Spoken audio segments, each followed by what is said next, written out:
ओम नमः शिवाय। सभी व्यूअर्स को धन्यवाद करते हुए सूर्य के बारे में बताने वाले हैं। सूर्य कर्क राशि में प्रवेश करने वाले हैं बहुत जल्दी। ये 16 जुलाई से और लगभग 17 अगस्त तक लगभग एक महीने रहते हैं।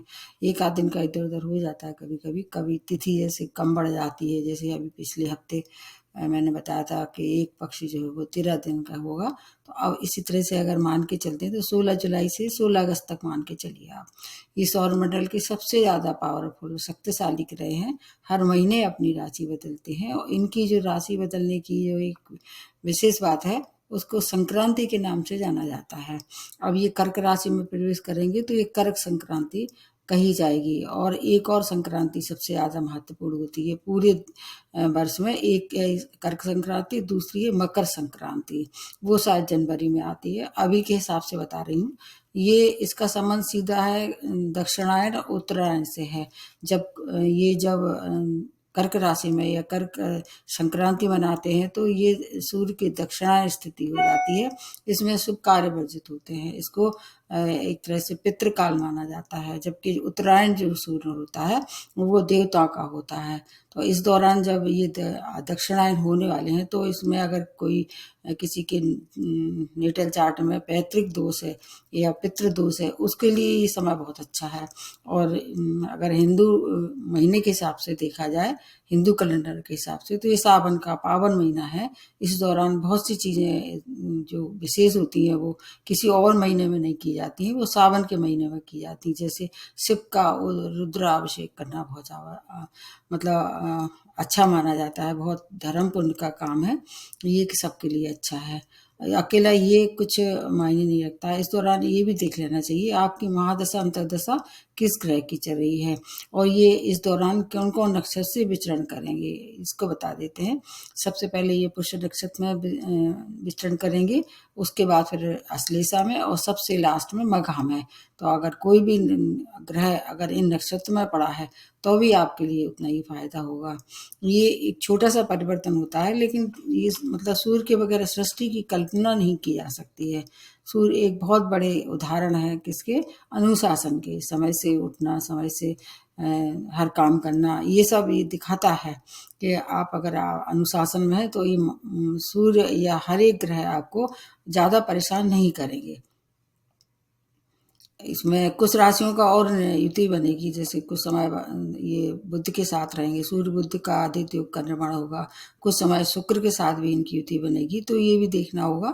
और अगर ज्योतिष के दृष्टि से देखे जाए तो सूर्य आत्मा है, पिता है, गवर्नमेंट सेक्टर है, आत्मबल है, मान सम्मान है।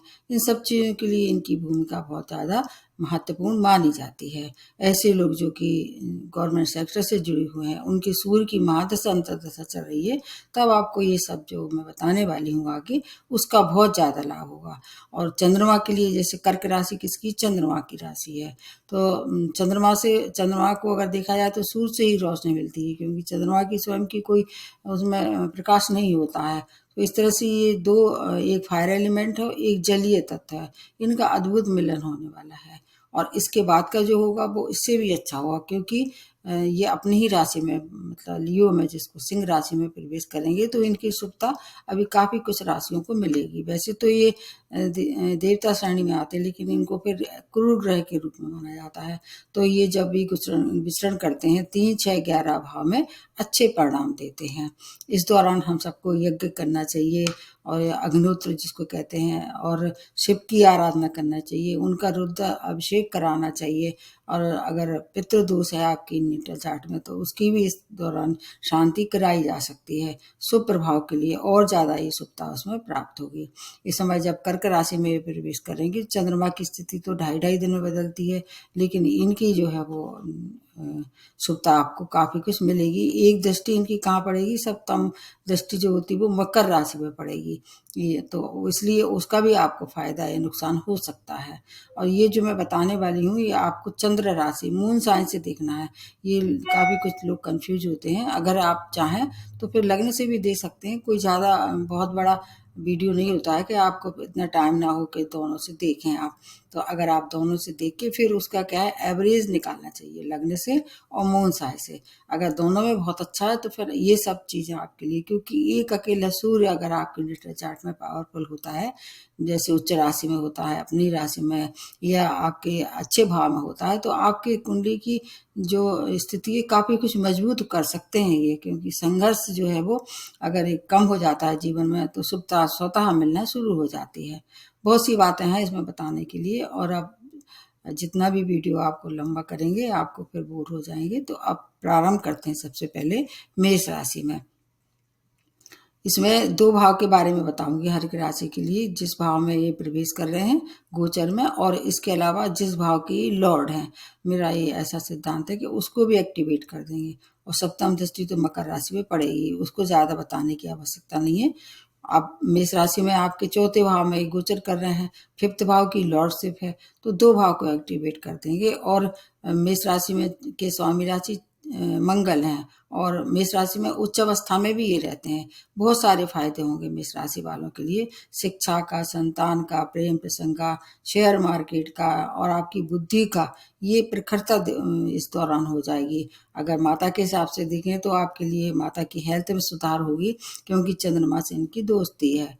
और दूसरे रूप में ऐसे कहते हैं कि चंद्रमा रानी है और सूर्य राजा है। इस तरह से दोनों ही स्थिति में आपके लिए बहुत अच्छा समय, कैरियर में उन्नति होगी का। और लेकिन आपको कार्य क्षेत्र में किसी से भी भिड़ना नहीं है, वाद विवाद नहीं करना, क्योंकि मेष राशि वाले थोड़े से क्रोधी होते हैं। चंद्रमा की शीतलता आपको मिलती है तो फिर आपके लिए बहुत अच्छा है, मान सम्मान के लिए भी अच्छा है, कैरियर के लिए भी अच्छा है। अगर आप गवर्नमेंट सेक्टर से जुड़ के काम कर रहे हैं, कोई भी जॉब कर रहे हैं या व्यापार कर रहे हैं, उसके लिए भी बहुत अच्छा है। अगर आप चाहें इस दौरान तो नए व्यापार की पार्टनरशिप में शुरुआत कर सकते हैं। जीवन साथी की हेल्थ की केयर करना है, उनसे क्रोध नहीं करना है।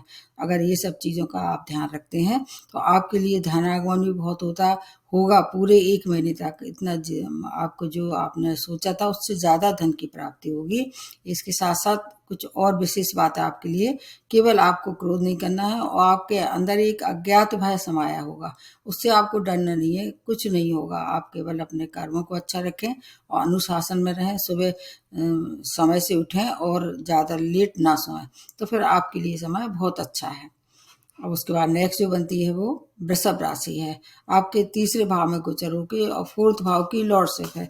मैंने बताया कि 3, 6, 11, 10वें भाव में बहुत अच्छा फल देते हैं, तो ये इनका कारक भाव है।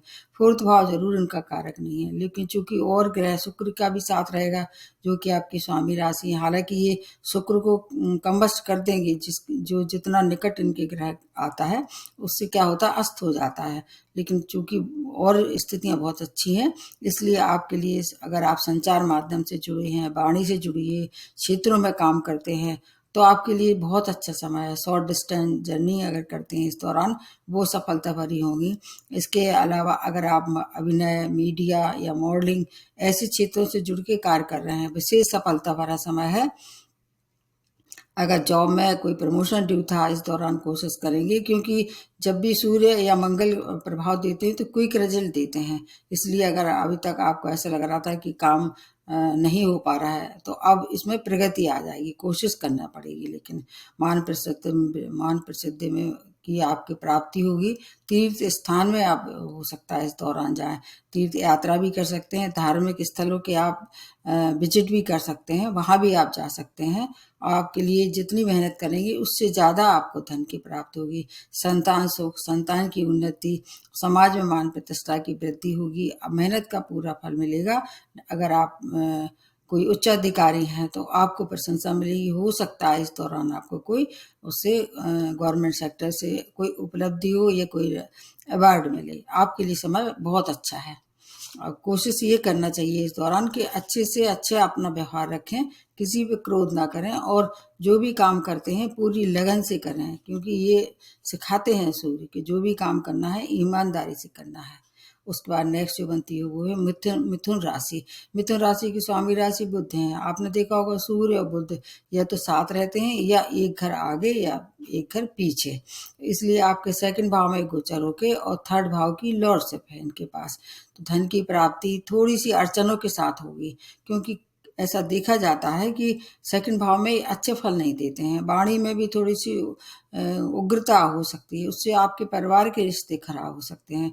छोटे भाई बहनों का आपको लेकिन सहयोग पूरा मिलने वाला है। संचार माध्यम से जुड़ी हुई है, जैसे मीडिया है या लेखन है या कॉमर्स है, ऐसे क्षेत्रों से जुड़े हुए लोगों के लिए उपलब्धियों भरा समय है। विदेश से जुड़ के कोई कार्य कर रहे थे, विशेष तौर से अगर एक्सपोर्ट इम्पोर्ट का व्यापार कर रहे थे, उसके लिए समय अत्यंत श्रेष्ठ रहने वाला है। आपका रुका हुआ धन आपको प्राप्त होगा। नए व्यापार की भी शुरुआत कर सकते हैं। आपको अपने खाने पीने पे और आपके वाणी पे अगर आप नियंत्रण रखते हैं तो आपके लिए बहुत अच्छा समय है। इस दौरान कुछ बातें ध्यान रखने वाली हैं, जैसे कि आपकी वाणी के साथ साथ आपको अपने खाने पीने के अलावा आपके परिवार के साथ अच्छे रिश्ते बना के चलना चाहिए, अन्यथा वहाँ रिश्ते खराब हो सकते हैं और उनकी परेशानियों का आपको ध्यान रखना चाहिए। अगर थोड़ा इतना ध्यान रख लेते हैं तो आपके लिए बहुत अच्छा समय रहेगा, क्योंकि बुध से इनकी मित्रता भी है और तीसरा भाव इनका कारक है। अगर पैसा किसी को उधार देना पड़े तो थोड़ा सा सोच समझ के पैसा उधार दें। बस इतना आपके लिए थोड़ा सा अड़चन भरा समय है, लेकिन कट जाएगा। 1 महीने का समय है। उसके बाद नेक्स्ट जो बनती है वो है कर्क राशि। आपके तो लग्न में ही गोचर करके आपके सेकंड भाव को एक्टिवेट कर देंगे और चंद्रमा की राशि है, आपकी ही राशि में प्रवेश कर रहे हैं। सूर्य चंद्र दोनों मित्र हैं, इसलिए चूंकि बुध से मित्रता नहीं है लेकिन सूर्य से मित्रता है, इसलिए आपके लिए बहुत अच्छा समय है। थोड़ा सा आपकी जो मतलब भावुकता है इस दौरान बढ़ती दिखाई दे रही है। आप मतलब किसी भी अगर महत्वपूर्ण निर्णय पे पहुंचने वाले हैं तो भावुकता में निर्णय नहीं लेना है। किसी से भी आपको अपने जो वेल विशर है, जिसको आप बहुत मानते हैं, उससे सलाह लेके फिर बड़े निर्णय लेना है। लेकिन अगर आप ऐसे क्षेत्र से जुड़ी हुई, जैसे डॉक्टर हैं, सोशल वर्कर हैं, ऐसे क्षेत्र से जुड़ी हुई हैं, तो आपको नेम फेम की प्राप्ति होगी, आपका समाज में नाम होगा और आपके द्वारा किए गए कार्यों की प्रशंसा होगी। और इसके अलावा नए संपर्क बनेंगे, उससे आपकी आय में भी वृद्धि होगी। आपको थोड़ी अपनी फिजिकल और मेंटल हेल्थ का ध्यान रखना होगा, क्योंकि अभी ढैया के प्रभाव में है, इसलिए शनि की वजह से थोड़ी सी परेशानी हो सकती है। इसके लिए आपको क्या करना है, एक तो आपको किसी भी रिश्ते में या किसी भी तरह के भ्रम ना आने दें अपने मन में। अपने मेडिटेशन करें, अध्यात्म में रुचि करें, शिव की आराधना करें, तो अगर जो कोई परेशानी है भी तो आपको छू के निकल जाएगी। मैं एक उदाहरण देती हूँ, जैसे कि जो होना होता है वो तो होता है। जैसे मान लीजिए ऐसा लग रहा है कि आपको चोट चपेट के शिकार होंगे या रिश्ते खराब होंगे, तो वो थोड़े से कम में हो जाएगा, उसका वेग कम होगा। इसलिए अगर इतना काम मतलब आप कर लें, थोड़ा सा अपने आप पे कंट्रोल कर लें, किसी से भावुकता में कोई भी आश्वासन ना दें, मतलब किसी बात को कोई कमेंटमेंट ना करें, फिर आपके लिए बहुत अच्छा समय रहने वाला है। उसके बाद नेक्स्ट जो बनती है वो है सिंह राशि। आपके 12th भाव में गोचर हो रहे हैं और आपके लग्न के मालिक हैं ये, तो कुछ चीज़ें आपके लिए अच्छी रहने वाली हैं और कुछ चीज़ों में आपको निश्चित रूप से संयम नियम का ध्यान रखना पड़ेगा। जैसे सबसे पहले क्या है, सिंह राशि वाले क्रोधी होते हैं थोड़े से, तो क्रोध पे नियंत्रण रखना है। इस समय क्रोध की मात्रा बहुत बढ़ जाएगी स्वभाव में, बात बात में आप किसी से भी कुछ भी चिड़चिड़ापन में कुछ बोल सकते हैं, इसलिए वाणी पे नियंत्रण रखते हैं तो आपके लिए विदेशी यात्राएं, विदेश से व्यापार, इन सब के लिए बहुत अच्छा समय है। अगर कहीं किसी भी वजह से कोर्ट केस में अगर फंसे हुए तो आपके पक्ष में निर्णय होने वाला है। शत्रु परास्त होंगे, आपको ऋणों से मुक्ति होगी। लेकिन रोगों के लिए थोड़ी सी राइट आई अगर पहले से परेशानी है, उसमें थोड़ा सा हो सकता है, उसका इलाज कराएंगे या उसको किसी भी तरह से मतलब अगर इग्नोर ना करें, राइट आई विशेष तौर से। स्टूडेंट के लिए समय बहुत अच्छा है, हायर एजुकेशन के लिए देश विदेश जा सकते हैं। इस दौरान आपका व्यय भी थोड़ा सा अधिक होगा, लेकिन व्यय अच्छे कामों पे होगा। अगर आप क्योंकि मैंने देखा है कि जो सूर्य प्रधान लोग होते हैं गवर्नमेंट सेक्टर से जुड़ के कुछ ना कुछ कार्य करते हैं। अगर आप जुड़े हुए हैं पहले से ही गवर्नमेंट सेक्टर से, तो आपकी अधिकारियों से अच्छी साठगांठ होगी, उससे आपका जॉब में भी प्रमोशन हो सकता है, धन की प्राप्ति भी हो सकती है। और इसके साथ साथ आपके जो अगर कहीं किसी तरह से किसी वाद विवाद में फंसते हैं, जैसे अपने संग में काम करने वाले या अन्य लोगों से आप अगर वाद विवाद में करते हैं, किसी से भी फालतू में भिड़ते हैं, तो आपकी इमेज भी खराब कर सकते हैं, क्योंकि ये मान प्रतिष्ठा के साथ साथ छवि के लिए भी माने जाते हैं। तो आपको इतना ध्यान रखना है, किसी से भी अपना जो व्यवहार है वो क्रोध मतलब ना लें, और किसी से भी गलत भाषा का उपयोग ना करें, किसी को पैसा भी उधार ना दें। इतना अगर आप कर लेते हैं तो आपके लिए भी बहुत अच्छा समय है। स्वामी राशि है, कभी ये बुरा नहीं करेंगे। अगर चाहें इस समय सूर्य को अर्घ दें, या जो आपका महादशा अंतर्दशा चल रही है उसके लिए भी आपको जो मैंने उपाय बताए हैं वो करते रहें। अब नेक्स्ट जो बनती है वो है कन्या राशि। आपके 11वें भाव में गोचर होके और 12वें भाव की लॉर्डशिप है, तो आपके लिए बहुत अच्छा समय है, क्योंकि बुध है स्वामी राशि, सूर्य से मित्रता है, इसलिए 11वें भाव इनका कारक भाव है। 12वें भाव से थोड़ी सी परेशानी हो सकती है, क्योंकि ये इनका कारक नहीं है। आय के नए नए स्रोत, नए व्यापार की शुरुआत कर सकते हैं। अगर आप पहले से उच्च पद में हैं तो आपके लिए मान प्रतिष्ठा में वृद्धि, आपके संग में काम करने वालों का पूर्ण सहयोग होगा आपके साथ। भाग्यवर्धक समय है और नए नए संपर्क बनेंगे, उससे आपको धन का, मान का, सम्मान का, सबकी प्राप्ति होगी। विदेश में रहने वाले लोगों के लिए समय बहुत अच्छा है। 12वां भाव विदेश का है। अगर विदेशी कोई कार्य अटका हुआ था किसी भी तरह से, तो अब उसमें प्रगति आएगी। अगर कोर्ट केस में कहीं से है तो उसमें भी आपको पक्ष में निर्णय आएगा। अगर आप ऐसे व्यापारी हैं जो कॉस्मेटिक से, ज्वेलरी से संबंधित व्यापार करते हैं, उसके लिए ये समय बहुत अच्छा है। संतान की कुछ समस्याएं आ सकती हैं, उन पे थोड़ा सा आपको व्यय करना पड़ेगा, लेकिन इस समय बहुत सी मनोकामनाएं पूर्ण होंगी। समय अच्छा है, शत्रु शांत हो जाएंगे, ऋण से मुक्ति हो जाएगी, और इसके साथ साथ बड़े भाई बहनों और मित्रों का सहयोग होगा। थोड़ा सा अपने व्यवहार पर नियंत्रण रखते हैं तो आपके लिए ये जो परिवर्तन है सबसे ज्यादा श्रेष्ठ होने वाला है। उसके बाद नेक्स्ट जो बनती है वो है तुला राशि। आपके ये 10वें भाव में गोचर होके 11वें भाव की लॉर्डशिप है, और सूर्य जो है वो तुला राशि में नीच होते हैं। एक बात ये बस माइनस पॉइंट है, तो बाकी चीजें और अच्छी हैं, जैसे दोनों भाव बहुत अच्छे हैं। 10वां भाव इनका क्या है, वहाँ ये दिग्बली हो जाते हैं, तो इसलिए आपको कोई हानि नहीं होगी, बल्कि जितने हो सकते हैं ये उत्तम समय है, इसका आपको लाभ लेना चाहिए। जैसे कैरियर में उन्नति हो सकती है, नए जॉब की प्राप्ति हो सकती है, आमदनी के नए स्रोत होंगे, मित्रों का पूर्ण सहयोग प्राप्त आपको होगा। इसके अलावा यात्राएं करते हैं इस दौरान तो लाभप्रद रहेंगी। आपको छोटे छोटे रोग परेशान कर सकते हैं, तो वो इतने मतलब आपको ज़्यादा मतलब कहना चाहिए परेशानी नहीं होगी, आपको उससे ज़्यादा पीड़ा नहीं होगी। लेकिन अगर जैसे कोल्ड कफ जैसी बीमारी है, इनको छोटे छोटे रोग ही कह सकते हैं, जैसे सर्दी जुकाम है, उससे आपको परेशानी हो सकती है, तो इलाज कराना है तो उससे आप बाहर भी निकल सकते हैं। कार्य क्षेत्र में विस्तार, प्रमोशन, इसके अलावा नए जॉब की प्राप्ति, मान सम्मान की प्राप्ति, गवर्नमेंट से अगर जुड़ के कोई कार्य कर रहे हैं तो उससे भी आप बहुत सारा धन, मान सम्मान कमा सकते हैं। कुल मिला के है कि थोड़ी सी हेल्थ पे ध्यान रखना है, छोटी छोटी जो परेशानी है उससे आप बाहर निकलेंगे तो भाग्यवर्धक समय है। जितना चाहें इसका आप फायदा ले सकते हैं, क्योंकि दोनों ही भाव बहुत अच्छे हैं। उसके बाद आ जाते हैं वृश्चिक राशि। वृश्चिक राशि के स्वामी राशि मंगल है।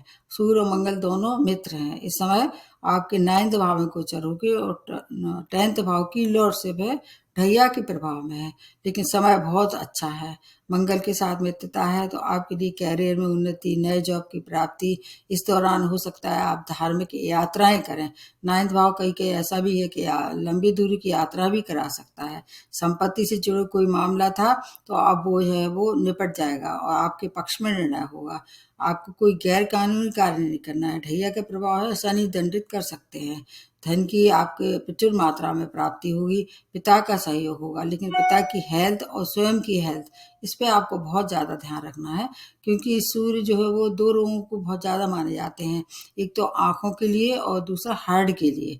तो हार्ट पेशेंट हैं, आँखों की कोई परेशानी है, उसको नज़रअंदाज नहीं करना है, इग्नोर नहीं करना है। अपना जो भी कार्य करना है कानून में रह के करना है। ये सब किसी से भी वाद विवाद नहीं करना है, क्रोध नहीं करना है, किसी से बदले की भावना से कोई काम नहीं करना है। थोड़ा सा बस अपने आप को नियंत्रण में रखते हैं, आपके लिए भी समय फिर भाग्यवर्धक रहेगा। इस समय जो ढैया का प्रभाव है वो भी थोड़ा सा कम हो जाएगा। थोड़ी सी परेशानी आती जरूर है लेकिन छू के निकल जाती हैं। उसके बाद नेक्स्ट जो बनती है वो है धनु राशि। अष्टम में गोचर होकर 9th भाव की लॉर्डशिप है। तो अष्टम में वैसे देखा जाए तो बहुत अच्छे फल नहीं देते हैं, लेकिन कुछ चीज़ों में अच्छा है, जैसे कि अचानक धन की प्राप्ति हुई। लेकिन ससुराल पक्ष से अगर कोई परेशानी थी, उनसे आप अपना बात विवाद को आगे ना बढ़ाएं, तूल ना दें, उनसे मेल मिलाप करें। धार्मिक यात्राएं करेंगी, आपका मन जो है वो अध्यात्म की ओर झुकाव होगा।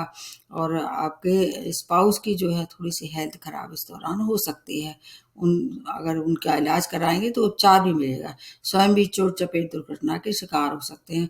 अष्टम भाव से जो परेशानी आ रही है उनसे बचाव करने के लिए मैं अभी लास्ट में आपको उपाय भी बताऊंगी। इस दौरान आपको एक बात का ध्यान रखना है, जरूरत से ज्यादा आपको व्यय नहीं करना है। आय और व्यय दोनों बैलेंस बना के चलना है। साझेदारी में अगर आप व्यापार करते हैं तो उनसे क्रोध नहीं करना है, और अपने जीवन साथी से भी क्रोध नहीं करना है, अन्यथा रिश्ते खराब ये कर देंगे। सूर्य के लिए ऐसा माना जाता है कि वो क्रोध में आके कोई काम कर देते हैं, भले ही बाद में पश्चाताप हो। तो क्रोध पे नियंत्रण रखते हैं तो जीवन साथी से और साझेदारी में व्यापार है उससे भी आपके संबंध बचे रह सकते हैं। आपके लिए समय मिला जुला है। उसके बाद अगला जो बनता है वो मकर राशि के लिए। मकर राशि के सप्तम भाव में गोचर होके अष्टम की लॉर्डशिप है। तो दोनों ही भाव बहुत अच्छे तो नहीं है, ऊपर से शनि से इनकी शत्रुता है। तो कुल मिला के है कि मकर राशि को थोड़ा सा ज्यादा ध्यान रखना पड़ेगा। किस चीज का? जीवन साथी के बारे में अगर कोई आप निर्णय लिए हैं, बड़े निर्णय सोच समझ के लें। जैसे अगर अलगाव का है या सेपरेशन की स्थिति बन रही थी, इस समय उसको कुछ समय के लिए टाल दें, और उनकी हेल्थ भी खराब हो सकती है।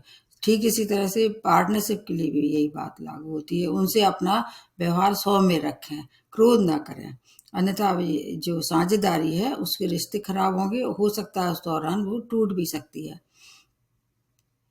लेकिन जॉब वालों के लिए समय बहुत अच्छा है, जॉब में प्रमोशन हो सकता है। और अगर कोई आप किसी चीज़ के लिए इंतजार कर रहे थे तो शुभ समाचार इस दौरान प्राप्त हो सकते हैं। बड़े इन्वेस्टमेंट अभी नहीं करना है। ड्राइविंग में सावधानी रखते हैं, और पेट जैसे रोग है, आँख जैसे रोग से अगर परेशानी है उसका उपचार कराएं। इस दौरान आपको सबसे अच्छी रेमेडी है दवाइयों का वितरण करें रोगियों को। तो आपकी स्वयं की अगर हेल्थ खराब होने वाली थी, उससे आपको निश्चित रूप से उसका लाभ मिलेगा। अब ऐसे तो नहीं कह सकते हैं कोई जादू हो जाएगा, लेकिन फिर भी उसका थोड़ा बहुत आपको फर्क पड़ेगा। आपके लिए समय मिक्स रहने वाला है। उसके बाद आ जाते हैं कुंभ राशि। आपके 6 भाव में गोचर होके 7th की लॉर्डशिप है। तो 6 भाव इनका कारक है। रोग शत्रु से छुटकारा मिलेगा। अगर आपका कोई कंपटीशन फेस कर रहे थे इस दौरान, तो उसमें सफलता मिलेगी। अभी 7.5 के आप द्वितीय चरण में चल रहे हैं, उससे थोड़ा सा आपको ध्यान रखना होगा, क्योंकि क्या है, शनि जो है वो वक्री हो चुके हैं। उसका वीडियो मैंने आपको अलग से बना के दिया है, उसमें इसमें ज़्यादा नहीं बताऊंगी। कुछ चीज़ों के लिए फायदा है, कुछ चीज़ों में थोड़ा सा आपको ध्यान रखना पड़ेगा।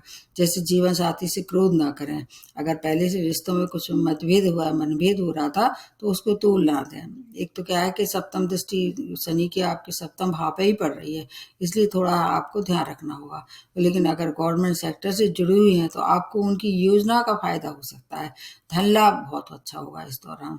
और इसके अलावा व्यापारी हैं तो व्यापारियों के लिए समय बहुत अच्छा है। संतान की तरफ से कोई शुभ समाचार मिल सकता है। आपके मान प्रतिष्ठा में वृद्धि के साथ साथ आपकी हेल्थ की थोड़ी सी आपको भी केयर करनी पड़ेगी। 7.5 वालों को हेल्थ के लिए हमेशा ध्यान रखना है, और ड्राइविंग करते हैं तब थोड़ा सा आपको एक्स्ट्रा अलर्ट रहना पड़ेगा।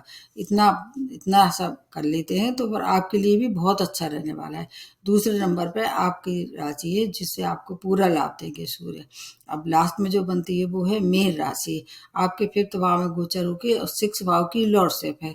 तो इसमें क्या है, एक तो मूल त्रिकोण है, वैसे मूल त्रिकोण के अलावा पंचम भाव इनका स्वयं का भाव भी है, और 6 भाव भी जो है वो इनका कारक भाव है। तो एक नंबर 1 पे आती है मीन राशि, और नंबर दूसरे पे नंबर आती है और जो राशियां हैं, जैसे कन्या राशि है और कुंभ राशि है। तो आपके लिए बहुत अच्छा समय है, हर तरह से, शिक्षा से, संतान से, प्रेम प्रसंग से, थोड़ा सा क्रोध जरूर बढ़ा देते हैं ये, लेकिन अगर प्रेम में है तो उनसे क्रोध नहीं करते हैं। आपके लिए बहुत अच्छा समय है। संतान की तरफ से शुभ समाचार मिलेंगे। अगर आप स्वयं विद्यार्थी हैं तो हायर एजुकेशन के लिए समय बहुत अच्छा है। अगर शेयर मार्केट का अगर शौक रखते हैं तो उससे भी बहुत सारा धन कमा सकते हैं, क्योंकि आपकी बुद्धि इस समय काफ़ी प्रखर हो जाएगी। मतलब चुटकियों में हर चीज़ का आप हल निकाल लेंगे। आपके लिए समय अच्छा है, लेकिन पेट के रोगों के लिए समय बहुत अच्छा नहीं है। अगर पेट के पहले से रोगी हैं तो उसमें आपको खाने पीने पर आपको ध्यान रखना पड़ेगा। आपका व्यक्तित्व काफ़ी कुछ इम्प्रेसिव हो जाएगा। प्रभावशाली व्यक्तित्व के आधार पे आप बहुत सी समस्याओं का समाधान कर सकते हैं। संतान के लिए अच्छा है। कार्य क्षेत्र में वाद विवाद ना करें। वो स्वतः जो मीन राशि वाले हैं वो थोड़े से कैसे होते हैं, बुद्धिमान होते हैं। वो किसी से फालतू में नहीं भिड़ते हैं। अगर फिर भी अगर अगर ऐसा इस समय बन रहा है ग्रहों का गोचर, तो वाद विवाद नहीं करना है। जीवन साथी की उन्नति आपके वजह से हो सकती है। यात्राएं करेंगे, थोड़ी सावधानी करते हैं। सावधानी में अगर करते हैं तो यात्रा का भी पूरा लाभ होगा। शत्रु शांत हो जाएंगे। कोर्ट केस में कहीं से आगा कहीं फंसे हुए थे तो आपके पक्ष में निर्णय होगा। मीन राशि वालों के लिए बहुत ही अच्छे समय है। दोनों ही बहुत अच्छे भाव हैं, और इस समय साढ़े साथी का जो प्रभाव है थोड़ा सा कम हो जाएगा। अगर फिर भी कोई परेशानी है किसी भी राशि वालों को, तो मैं एक कॉमन सा रेमेडी बताती हूँ। और फिर जैसे छायादान जो कर रहे थे साढ़े साथी ढैया वाले, वैसे ही करते रहें। और सूर्य की वजह से अगर कोई परेशानी है तो गेहूं का गुड़ का दान रविवार को करें। अगर जो नक्षत्र मैंने बताया जैसे पुष्य नक्षत्र है, अश्विनी नक्षत्र है, मगा नक्षत्र में करेंगे और ज़्यादा उसका फायदा होगा। सूर्य को अर्घ देना आपके लिए सभी के लिए अच्छा है। इस दौरान आपको अगर हो सकता है एक तांबे का कड़ा पहन सकते हैं, तांबे की अंगूठी भी पहन सकते हैं। आदित्य हृदय स्रोत का पाठ कर सकते हैं। विशेष सावधानी के समय उनके लिए है जो आंखों से या हार्ट पेशेंट है। इतना और इसके अलावा पिता का सम्मान करना। आपके सामने जीते जागते एक सूर्य के एक रूप है ये पिता। पिता का किसी भी तरह से अनादर नहीं करना है। अगर किसी भी वजह से वो आपसे नाराज हो गए हैं, रूठ गए हैं, उनको मना के लाइए, उनका सम्मान कीजिए, उनको समस्या से उपहार दीजिए। माता के लिए भी यही बात लागू होती है। माता पिता ऐसे हैं कि जो आपको मतलब बिना किसी बात के मतलब निस्वार्थ भाव से आपको आशीर्वाद देते हैं। छोटी छोटी सी बातें हैं। सूर्य को अर्घ देने में कोई हानि नहीं है, दे सकते हैं। पिता का सम्मान अगर करना है तो उसमें भी कोई हानि नहीं है। उनका आशीर्वाद लेते रहें। और फिर भी कोई परेशानी है तो आप मेरे को कमेंट बॉक्स में पूछ सकते हैं। नमस्ते और धन्यवाद।